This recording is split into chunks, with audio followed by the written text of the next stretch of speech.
How important is it to a business like JP Morgan to actually have people physically coming back to work? It's very important. I mean, I do think there'll be part of the world where a certain amount of people work from home permanently, certain sales, certain ops, so you can track the productivity, et cetera. I think there'll be a large portion who permanently work in the office. Think of our branches, cash management, probably most of the trading floors, et cetera. And there'll be some hybrids where you spend 2 weeks at home and 2 weeks in the office, or 3 weeks at home, a week in the office, or 3 days and 2 days and 2 days and 3 days. But so I think it will reduce the need for commercial real estate, but there are huge weaknesses to the Zoom world.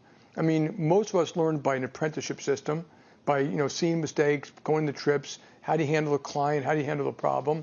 So it's hard to inculcate culture and character and all those things when you have the Zoom world.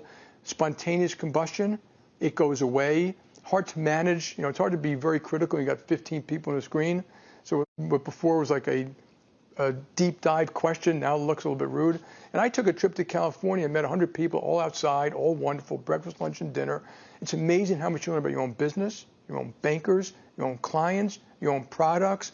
And I met with Snowflake and Marquetta. What you learn about technology and systems, you're not going to do that in the Zoom world. And so bankers, relationships. I think it's very hard to build and develop and deepen a relationship on the Zoom world. So you still, there'll be more Zooming. People like me will travel just as much as I did in the past. As and when the vaccine does become available for your workforce, will you make it mandatory for people to take it if they do want to return? It's hard to make it mandatory. And there are laws about that. I think what we'd like to do is kind of have carrots and sticks. We want people to take it. I think it's a far better thing. You certainly can't make it mandatory before it's fully accessible. So that question can't even be answered until June.